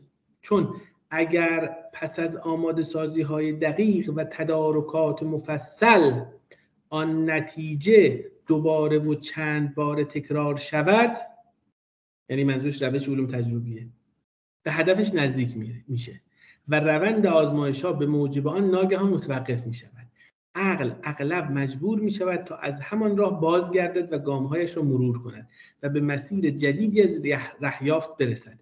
مرور گام ها برای یافتن راه جدید به مثابه جستجوی تصادفی در تاریکی است. باز دوباره این جمله آخر رو از کانت بگم و این رو بحث رو جمع کنیم. کانت میگه ما نمیتونیم از یک پدیده‌ای به عنوان نومن، از یک بود، حالا ذات، دریافت داشته باشیم، بلکه در اینو ببینید توی نقد عقل محض داره میگه نمیتونیم ناقص بخونیم، نقد عقل محضشو بگیریم، نقد عقل عملیشو نگیریم، یا کتاب سومشو که نقد در واقع قضاوت هست یا قوه حکم هست رو نخونیم. این سگانه در کنار همه، بلکه دریافت ما به چیزی تعلق میگیرد که ظهور و نمود پدیده ها، یعنی فنومن ها رو تشکیل میده و ما با قوای درونی عقل میتونیم درکش بکنیم. خب پس بنابراین این قانون اخلاقی درون بسیار مهمه. درست شد؟ طبق اعتقاد کانت انسان صرفاً موجودی نیست که بدونه، بلکه موجودیه که احساس هم میکنه، عمل هم میکنه انسان علاوه بر ظرفیت‌های علوم تجربی، در واقع میتونیم اینجور جمع کنیم، ظرفیت‌های دیگه‌ای هم داره. ظرفیت دین هم داره، ظرفیت اخلاق هم داره. درست شد؟ یعنی باید اینها رو در کنار هم قرار بدهد. اقبال یه جملات قشنگی داره، میگه ایمان شبیه به ابراهیم در هنگام خطر است. پاک دامنی نفس و مست خدا بودن ایمان است. ایمان اینه. بدون ایمان در مسیر اسارت هستید. ایمان نداشتن بدتر از غلامی است. یا باز میگه روش‌های غیر معقول و ناآشنا نیز، غیر معمول و ناآشنا نیز عقل و استدلال خود را دارند. عقل دشمن سرسخت ایمان و احساس در بین قوم عاشقان است. و باز توضیح من بازم بگم، منظور عقل ایمان در واقع همون عقل تعمیق یافته است، عقل منصفه، عقل سرخه، در واقع عقل عملی است در واقع. خب بعد توی پیشگفتار اون جاویدنامه‌اش که میدونید دیگه، این جاویدنامه در واقع ترجمه شد به انگلیسی، فکر میکنم به شمسی اگر بخوام بگیم 1340. یعنی شما حساب کنید یه متفکری سال 1340 ما ایرانی‌ها کجا بودیم، چه کار داشتیم میکردیم، مثلا چه اتفاقی افتاده بود. تازه مثلا 1340 آره دیگه، مثلا چند سالی از مثلا یه 7-8 سالی از کودتای 28 مرداد گذشته بود. 1340 این کتاب جاویدنامه‌اش ترجمه میشه به انگلیسی. خب توی این مقدمه یه نکته زیبایی اون مترجم می‌نویسه. میگه عقل از هنگامی که سلطه انسان را بر مادر طبیعت گسترش داد، ارتباط خود را با انگیزش‌های روح خویش گسست. اما عقل نمیتواند از این حیطه مقدماتی فراتر برود، چرا که قلمروهای نفس و روح در آن سوی ادراکش باقی میماند. عقل فقط میتواند عکس فوری ایستا، اصطلاحاً استاتیک اسنپشات، عکس فوری ایستا از واقعیت به ما بده، اما نمیتونه جریان و تداوم اون رو ببینه. اقبال همش میگه آقا حقیقت یه جریان و تداومی داره، مثل فیلمه. باز دا تاکید میکنم ما ضد عقل نیست. و کدام عقل؟ اونی که اسمشو میذاره عشق یا اسمشو میذاره ایمان، همون عقل عملی است، همون عقل تعمیم یافته است، عقل سرخه. دعوای اسم نداریم، چون قوه‌ای که میخواد درک کنه بالاخره عقله. راه حل اقبال به این طریق است: پذیرش وحدت و یگانگی اساسی در زندگی. اقبال اسمش میذاره حیات، همون حیات که سرآغاز و ماهیتش روحانی و مینوی است. اصلا حیات میگه سراسر روحانی و مینوی است. به بیان دیگه، ایمان یا حالا قلب یا وظیفه اخلاقی درون تنها وسیله است که از طریق آن میتوان خدا، روح و جاودانگی را درک کرد. ببینید این که اصلا با اون مسائل فقهی که شما گفتید اصلا سازگار نیست. میگه یک شور و احساس خلاقه، یک هیجان اعلاست، یک جرقه الهیه، یک اشتیاق برای یک آرمان، از خودگذشتگی آتشین، نیرویی است که شخص را برمی‌انگیزاند تا خویش را بشناساند. این همون عقل سرخه، همون عقل عملیه. اینه داستان. اون وجدانیات و اون اخلاقیات اینو داره میگه ها. این یه چیز دیگه است.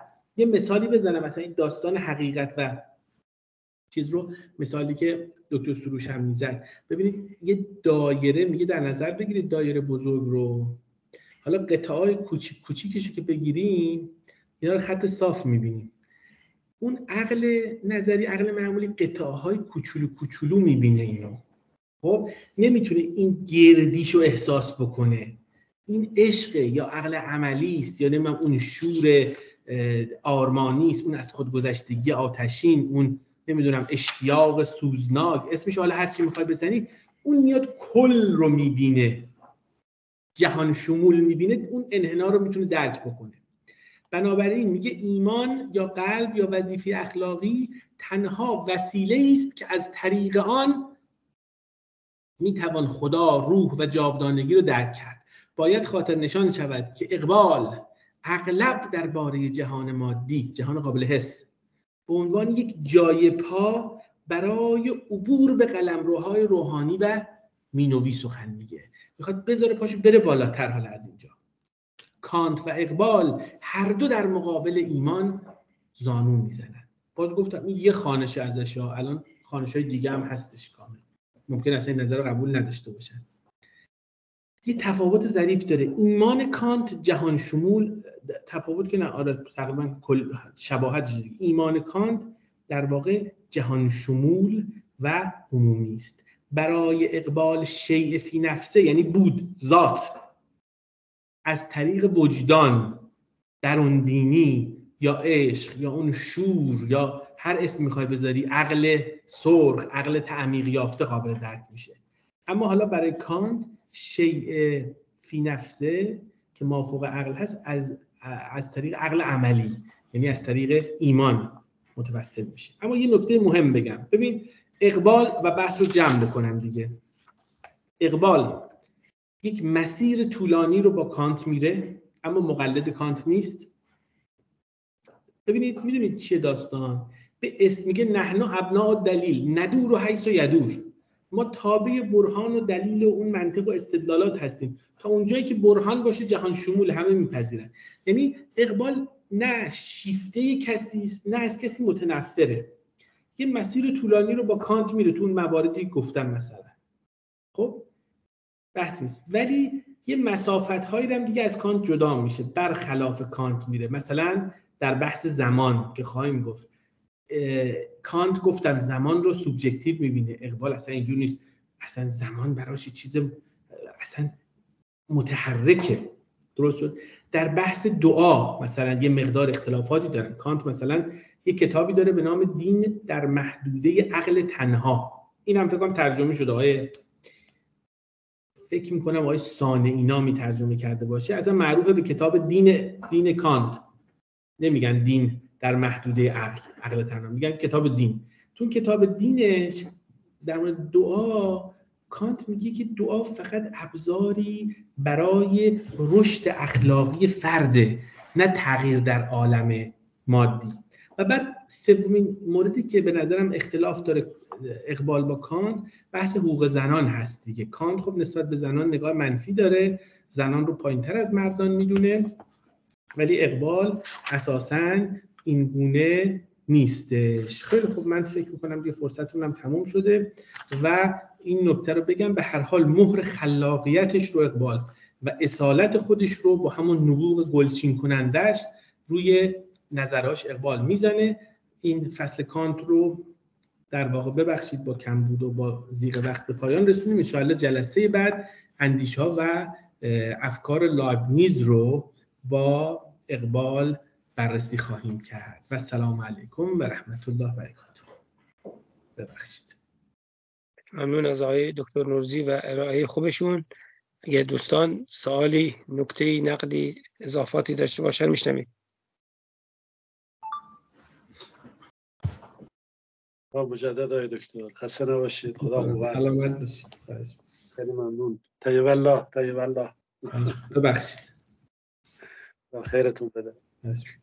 خب من واقعیتش همونطور که دوستان میدونن هفته آینده یعنی چند روز دیگه عازم ایرانم و خب توفیقی شاید نمیدونم اونجا میتونم یا نه، چون اینقدر تو ایران دوندگی هست و اینها و مهمانی و سفر و اینا که شاید نتونم توفیق پیدا کنم. خیلی هم قصرمه، یعنی دلم میخواست که این بحث رو الان کانت شروع کردید، این مرور بر افکار و اندیشه های متفکرین غربی، حالا با ارتباط در ارتباط با اقبال رو دوست داشتم که باشم و استفاده کنم. امیدوارم از اونجا بتونم خدمتتون باشم.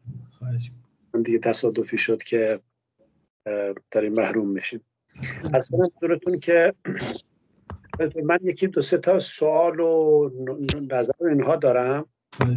خب حالا از یه جا شروع کنم.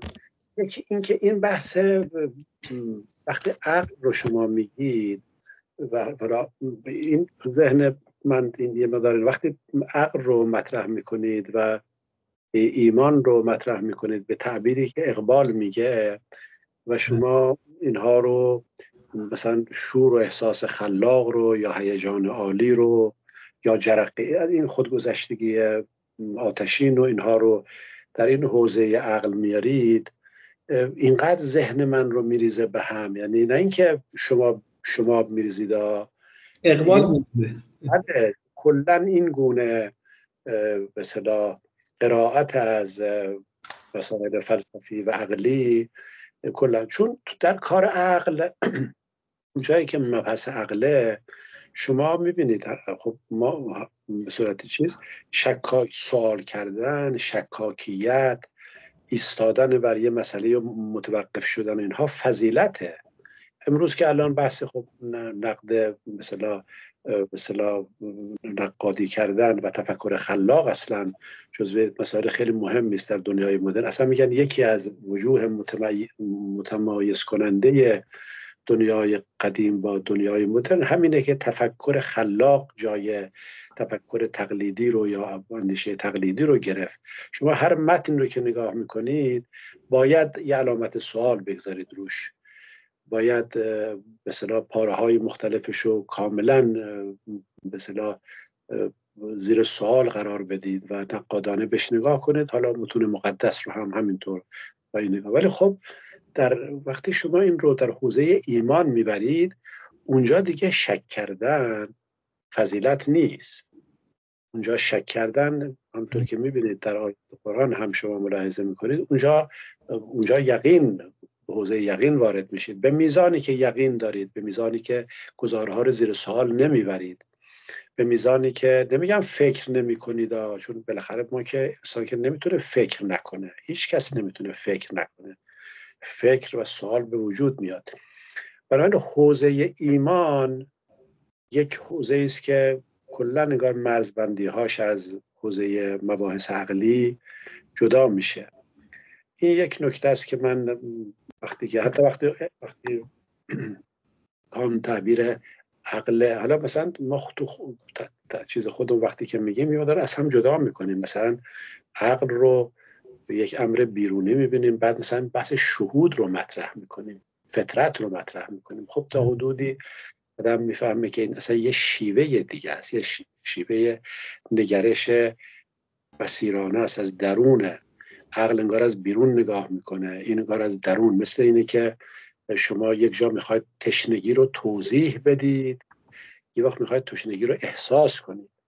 اون شهود، شما با شهود تشنگی رو حسش میکنید، ولی با عقل تشنگی رو توضیحش میدید. خب برای این بحث کلماتی مثل عقل عملی، عقل نظری، اینها یک کمی خسارت میکنه. این یک نکته است.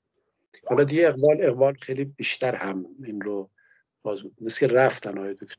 نه من هستم. یه مقاله گذاشتم، مقاله جدید 2021 که بررسی کرده کانت رو با اقبال در مفهوم زمان. خیلی مقاله خوبی هستش. حالا به این لحاظ که میخوام بگم بحث روزه، یعنی در آکادمی ها اندیشه اقبال زنده است. 2021 کانت و برگسون اقبال در مسئله زمان و تأثیرش روی بازسازی اراده آزاد اقبال رو بررسی کرد. حالا اینم مطالعه بفرمایید، گذاشتم در کانال. دست شما درد نکنه. این یک نکته بود. حالا اگر تو این نکته دوستان، خود جناب عالی دوستان نکته‌ای دارن بفرمایید تا اگر وقت هست من سوال دیگه، مسئله دیگه مطرح کنم. اگر نیست که دیگه امشب رو مزاحمتون نمی‌شم. بفرمایید آقای دکتر کریمی، بفرمایید. نکته دیگه آقای دکتر، ببینید من اینو متوجه هستم که شما این رو سال اون شب مطرح کردم، روزی که خدمتتون منظر جناب حقجو بودیم طرح کردم، البته خیلی وقت کم بود و اینها. من این ترجمه ای رو که با این اسمی رو که اقبال میگذاره روی کتاب Reconstruction of Religious Thought in Islam که شما تجدید بنای اندیشه دینی در اسلام ترجمه کردید، من با این مشکل دارم و دلم میخواد که شما این مشکل ذهنی من رو حل کنید. یعنی من میدونم که شما ترجمه کردید، غیر از اینکه حالا دیگران بنابراین گوشم با کلش اصلا ذهنمو میریزه به هم. برای اینکه وقتی میگیم بازسازی اندیشه دینی، پس اینجا ما یک اندیشه، به اسلامش هم کاری ندارم، اینو به عرض من عنایت بکنید ببینید اصلا من اشتباه میگم، بد میفهمم و چون خیلی برام مهمه این، چون خیلی این یک امپلیکیشن ها، دلالت هایی داره بعدش هم. بازسازی وقتی میگید اندیشه دینی، خب در مقابلش یک اندیشه، وقتی میگه ریلیجیس تو، حالا اونم توضیح بازم خواهم داد بیشتر از این در این قسمت اولش، یعنی در مقابل یک اندیشه غیر دینی. خب پس ما یک اندیشه دینی داریم، یک اندیشه غیر دینی. پس ما اینجا بحث بازسازی اندیشه دینی داریم، یعنی اندیشه دینی در مقابل اندیشه سکولار. وقتی صحبت از اندیشه سکولار میکنیم، خب میفهمیم حوزه اندیشه سکولار مثلا حوزه جامعه شناسیه، روانشناسیه، اقتصاد، فیزیک، ریاضیاته. وقتی شما حوزه اندیشه دینی میکنید یعنی چی؟ یعنی شما میخواد بازسازی کنید اون چرا که مربوط به دینه. حالا در نظر بگیرید که شما این دین وقتی که میگید دین اهم از اسلامه، یعنی مسیحیت رو، یهودیت رو، بودیسم رو، همه اینا رو پر. حالا من وارد اون هم نمیشم. فرض کنید که حالا در چیز اسلام فقط بگیم، یعنی شما میگیم بازسازی اندیشه دینی یعنی بازسازی علم حدیث، علم رجال، علم فقه، فلسفه، تفسیر و مثلا و عرفان، علم اصول. بنابراین داریم میگیم بازسازی این اندیشه ها، این علوم در اسلام. بله.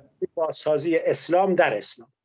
خب اصلا اقبال این کار نمیکنه که. اقبال در حقیقت همونطوری که در کتابی که آقای حقجو من دادن و من 2 فصلشو خوندم و چقدر کتاب ارزشمند و جالبی بود و من چون کنجکاوم و اینا رو خیلی دوست دارم، این مباحث رو، از فلسفه اینا چیزی نمیفهمم اما فکر میکنم، یعنی علاقه‌مندم به این مباحث عقلی. و خب هیچ وقتی شاگردی نکردم فلسفه و اینها. عرض کنم که وقتی اینو میخونی خب یعنی چی؟ یعنی بازسازی اندیشه اسلامی در اسلام. خب این یعنی چی؟ یعنی پس شما باید بازسازی اندیشه اسلامی رو در درون بافتار مذهبی و معیارهای دینی بکنید، شما که این کارو نمیکنه. ولی یه قیدی میذاره تو همون فصل اول تو مقدمه میگه بازسازی اندیشه دینی در پرتو علم جدید، علم زمانه. ببینید نگاه کنید، اصلا این یه کار عجیبی نیستش. این یه کار عجیبی نیست. در پاسخ به سوال شما دارم عرض میکنم. ببینید یه کار عجیبی نیست. مثلا شیخ طوسی هم که داشته اون مثلا حدیثا رو جمع میکرده، علم اصول رو مثلا مینوشته، یه درکی از هستی داشته دیگه. اون موقع چه درکی داشته؟ فیزیک بطلمیوسی بوده. داستان اینه. آیا میومده فیزیک بطلمیوسی رو وارد دین میکرده؟ نه. اما در پرتوی فیزیک بطلمیوسی مثلا شیخ طبرسی میاد تفسیر قرآنش رو مینویسه. درست شد؟ حالا اقبال میگه این قرآن رو دوباره بخوانیم در پرتوی فیزیک زمانه، فیزیک نیوتنی، فیزیک اینشتینی، یه ستاره شناسی دیگری آمده در هستی. ببینید این کار غریبی نیست. همه متفکران اسلامی در گذشته هم همین کار میکردن. حالا نکتهش اینه، ببین مثلا از منطق جدلی سقراطی تمام حوزه‌های ما استفاده میکنن. منطق جدلی سقراطی که مال سقراط و افلاطون و ارسطو بوده. درست شد؟ این دیالکتیک سقراطی دیگه، درسته؟ حالا اگر یک کسی بیاد پرسش‌های زمانه رو با دیالکتیک هگلی مطرح کنه، قرآن رو بخونه، اینجا میگن اسلام زیر و رو شد، اینجا نمیدونم دچار التحاد شدید. که من خیلی حرفم رو خوب اجازه بدین آقای دکتر کریمی. بله بفرمایید. نه من متوجه شدم، من که فرمایشتون قبول. از قضا اقبال همین کارو کرده. شما خودتون در اون توضیح بسیار خوبه، در اون جایی که شما از قول در اصطلاح پشت جلد کتاب از قول همیلتون گیب، خیلی مستشار اسکاتلندی، یک خلاصه ای رو از این سیر تفکر اسلامی در مواجهه با غرب در این 200 سال توضیح میدید. اونجا دو دسته میکنید متفکرین و اندیشمندها رو از قول همین گیب. میفرمایید که یک دسته اونهایی هستند که مبانی و اندیشه دینی رو در این فرایند تحقیق و تفحص خودشون به عنوان اصل و مبنا میگیرند و اینها رو در پرتو به اصطلاح اندیشه های جدید و مدرن باز تعریف و باز تفسیر میکنن که اقبال هم جزو همین دست است. از قضا اکثر روشنفکران دینی ما و دینداران همین کارو میکنن. یعنی شما نگاه کنید، ما در تفسیر قرآن هم همین کار، ما تو قرآن هم حتی مرتجع ترین آدم‌های حوزه های قم و نجف هم همینجوری عمل میکنن. یعنی میان یک آیه رو به شکل آیه رو مبنا رو میذارن، آیه قرآن، یعنی مبناشون رو از این ور میگذارن، با از مبانی اسلامی شروع میکنن و سعی میکنن در پرتو آموزه های جدید روانشناختی، نجوم، اینها ببینن که میتونن فهم دیگری داشته باشن یا نه. دسته دوم هم که میفرمایید که بله، کسانی هستن که از اون طرفی آمریکا، مثل سید احمد خان که ظاهرا شما اشاره فرمودید یه بار، من آشنا نیستم با شرط. اینها یک مکتب غربی رو، یک مکتب مثلا سوسیالیسم رو یا نیهیلیسم رو یا مکتب اومانیسم رو، یه چیزی رو میگیرن و اون رو اصل قرار میدن و سعی میکنن این رو پیوندش بدن که به شکلی اینها رو بیان پیوند بدن با آموزه های دینی که اقبال جزء دسته اول بوده. خب پس من که بحثی ندارم. من حرفم اینه که آقای اون وقتی اسم کتاب میذارن، ایشون میگه که من میخوام بازسازی کنم اندیشه دینی که مثلا اندیشه اسلامیه، بازسازی کنم اندیشه اسلامی رو همونطور شما فرمودی در پرتو تفکرات مدرن، نه در اسلام دوباره، نه بازسازی کنم اندیشه دینی رو در دین، بازسازی کنم اندیشه دینی رو، یعنی همون چیزی رو که ما از دین فهمیدیم، یعنی قرآن، بذارید ساده بگم قرآن، بازسازی کنم فهم از قرآن رو. حالا چون دین، وقتی ما دین میگیم، ما دین رو برای ما دین یعنی کتاب، سنت، و برای ما شیعه یعنی کتاب، سنت و آموزه های ائمه. پس من بازسازی کنم اندیشه دینی رو، قرآن رو، حالا قرآن رو در پرتو کانت، آموزه های کانت، در پرتو لایبنیتز، در پرتو نیچه. خب همین کارو کرده. من اسمم رو نافگذاری کتابشه، نه ترجمه جناب عالی. ترجمه جناب عالی اشکال نداره، شما ترجمه رو درست انجام دادید، یعنی شما درست گفتید آقا ترجمهتون درسته. من رو کتاب، رو نامگذاری مشکل دارم. یعنی فکر میکنم این یه بی‌دقتی درشه، هنوزم متوجه نمیشم. حالا من اینجوری بگم، اگه اینجوری بخونیم تجدید بنای اندیشه دینی، نقطه، بعد توی پرانتز میشه کیس استادی، دو نقطه، حوزه اسلام. در واقع ایشون با این اسلامش در اسلام اومده قید زده، محدود کرده کیس استادیش رو، گفته درسته اندیشه دینیه، اما من نمیخوام همه اندیشه های دینی بودایی و من مسیحی، نه، من محدود کردم به اسلام. در واقع منظور اینه، نمیخواد بگه که بازخوانی میخوام کنم اندیشه دینی رو در پرتو اسلام، نه، در واقع اون اسلامش یعنی میخواد بگه اون تو پرانتز کیس استادی اسلام هستش، محدود میکنه حوزه مطالعاتیش رو به اسلام. این حرف درسته. البته ضعف به تعبیر ادبا ضعف تألیف 100% این ایراد وارد، چون تو شما میدونید وقتی که تایتل میزنید در کار تحقیق و دکترا، استاد راهنمای شما اولین کاری که میکنه در حقیقت به اصطلاح حوزه رو کاملا روشن میکنه و اونقدر با شما چکشکاری میکنه تا اول عنوان کار درست تعبیر، و این عنوان مشکل داره. ولی قبول دارم که با این توضیح جناب عالی اگر اینجوری بگیم اون ایراد من برطرف میشه. من چون من خیلی دلم میخواد باز هم نه برام جالبه، ولی دوستان آخر وقتتون رو نمیگیرم، ان شاء الله هر وقت خودتون رو دیدم یه وقت دیگری مطرح میکنم دیگه. الان وقت دوستان رو نمیگیرم، یه نکته دیگه هم داشتم میذارم بعد. خواهش میکنم. خیلی ممنون آقای دکتر کریمی. قبل از اینکه آقای حقجور سوالشون رو بکنن، دستشون بالاست، به ما وقت دادید، خیلی ممنونم. خواهش میکنم. ببینین حالا چون فضای کم از چیز کتاب خارج شده، این نوع نگاهی که در ترجمه شده است و نوع نگاه تیتری که داده است یه اندیشه اصیل در جهان اسلام. مثلا شما غزالی رو نگاه میکنید، کتابی مثل احیاء علوم الدین، یعنی این بحث احیا، یعنی دقیقا به نظر میاد اینقدر دیگه مندرس شده، باید یه کسی حتی ولو یه جور به تزیین جدید، به یه زبان جدید همون رو عرضه بکنه، این میشه احیا دیگه، میشه احیا دیگه. یعنی این اندیشه احیا در جهان اسلام بسیار اصیل و قدرتمندم هست برای همینه که میگن حدیثی داریم که هر 100 سال یک نفر باید احیا بکند دین رو. یا محی الدین رو اگه نگاه کنیم در اسم محی الدین ابن عربی اصلا اسمش محی الدین دیگه، را نگاه نمی کنیم به اون که میگه ممیت الدین. یعنی این اندیشه احیا یه اندیشه اصیلی در تفکر اسلامی. مرسی. آقای حقجو بفرمایید. ممکنه سوالی که مطرح میکنم یا توضیحی که میخوام بدم خارج از موضوع حالا کتاب یا درس گفتار جناب آقای دکتر نوروزی باشه. بحثم برمیگرده به صحبت‌های آقای دکتر نوروزی و آقای دکتر کریمی.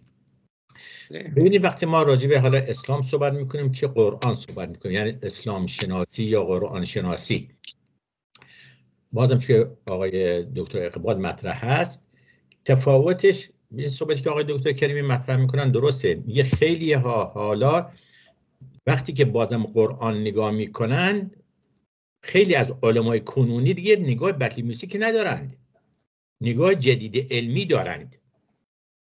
ولی ما بازم نقد به این داریم که چرا شما نگاه علمی به قرآن دارید؟ نه، بازم میخواهیم انطباق بدیم، تطبیق بدیم علم را، یا تحمیل کنیم علم را بر دین. این نوع نگاه ها، حالا نمیخوام وارد این بحثا بشم، بحث داره مثلا یه تفاوت مثلا عمده بگیم که مثلا بین